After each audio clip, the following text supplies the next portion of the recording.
Bismillahirrahmanirrahim. Assalamualaikum warahmatullahi ta'ala wabarakatuh. Nampaknya kurang semangat buat saya ada bantu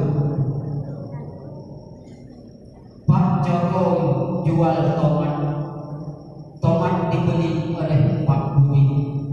Salam pertama kurang semangat, saya ulangi sekali lagi. Assalamualaikum warahmatullahi ta'ala wabarakatuh.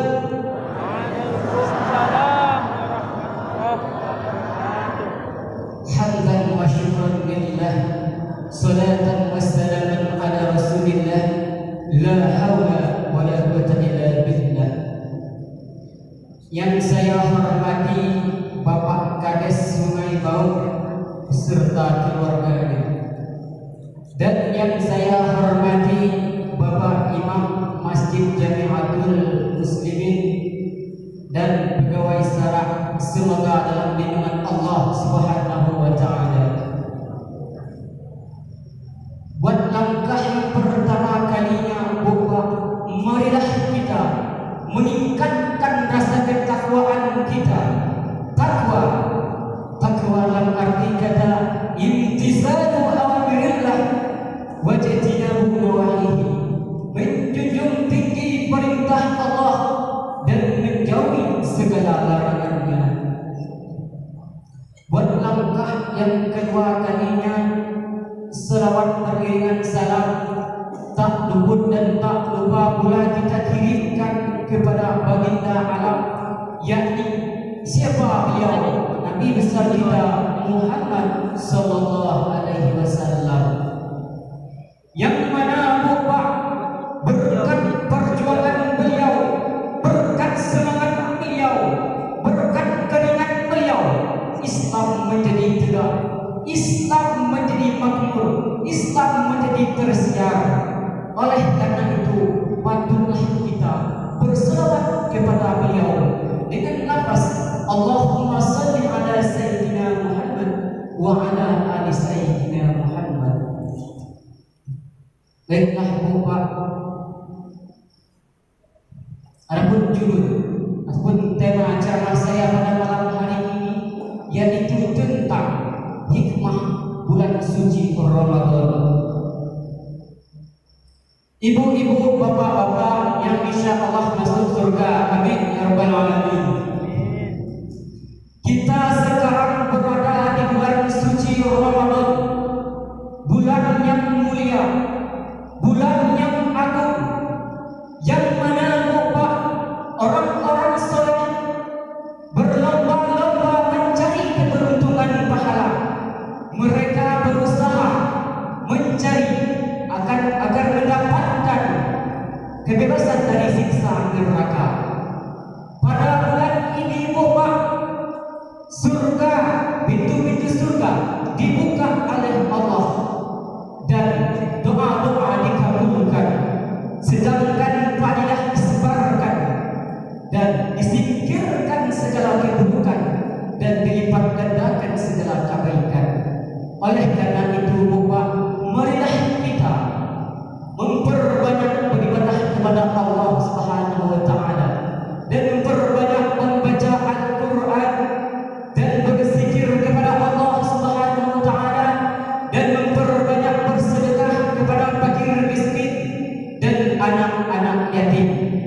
Jauhilah perkataan perbuatan buruk dan perkataan busuk, contohnya seperti mengumpat, mengunci, mengadu domba dan memfitnah, dan perkataan yang bisa menyakiti hati orang lain, dan perkataan yang bisa menyinggung orang lain, dan perkataan yang bisa menyebabkan permusuhan.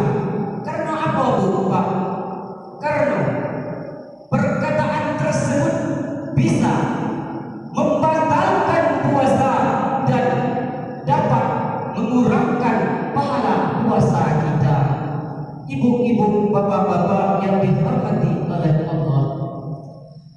Rasulullah SAW pernah bersabda, Inna Allah ya'murul kiramal katibin wa yaktubul hasanati li ummati Muhammadin alaihi salatu wassalam wa la yaktubus sayyiati zunubuhum wa yazhibu anhum zunubuhum al-madiyah.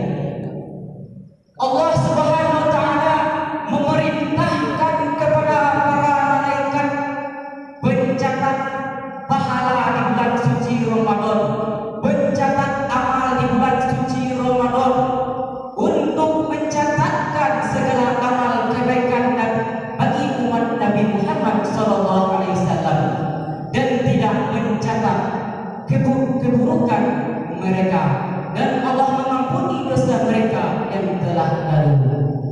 Ibu-ibu, bapak-bapak yang dirahmati oleh Allah, bulan Ramadan adalah merupakan bulan yang mensucikan. Maksud mensucikan tubuh adalah membersihkan. Maksud membersihkan tersebut adalah membersihkan kita dari dosa yang telah kita lakukan, dari perbuatan buruk yang telah kita lakukan. Ada sebuah cerita Bapak, ketika datang bulan suci Ramadan, Rasulullah SAW sering menyambutnya dengan perkataan marhaban, selamat datang yang disucikan. Maka para sahabat bertanya kepada Rasulullah SAW, siapakah yang disucikan itu wahai Rasul? Kemudian Rasul menjawab, Al-Mutahhiru syahrul Ramadhan yutahharuna minal dzunubi wal ma'asi. Yang mensucikan itu adalah bulan suci Ramadan. Dia disucikan kamu dari dosa dan maksiat.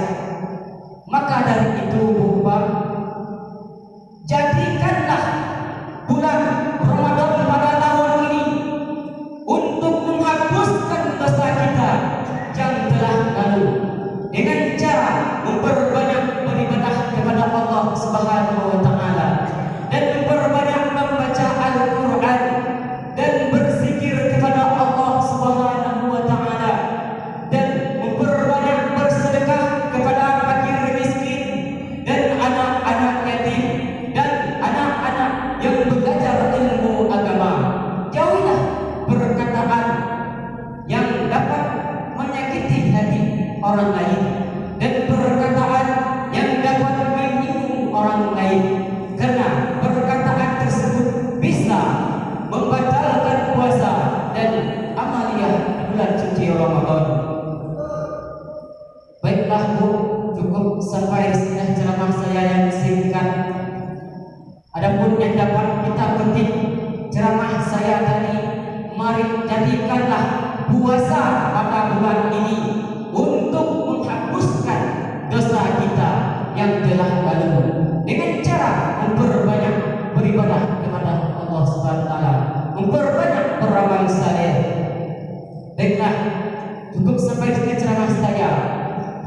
Kalau ada kata-kata yang salah, itu datangnya dari saya, dan kalau ada kata-kata yang benar, itu datangnya dari Allah Subhanahu wa taala. Maklumlah Bu, baru pertengahan, belum jadi baru mulai. Assalamualaikum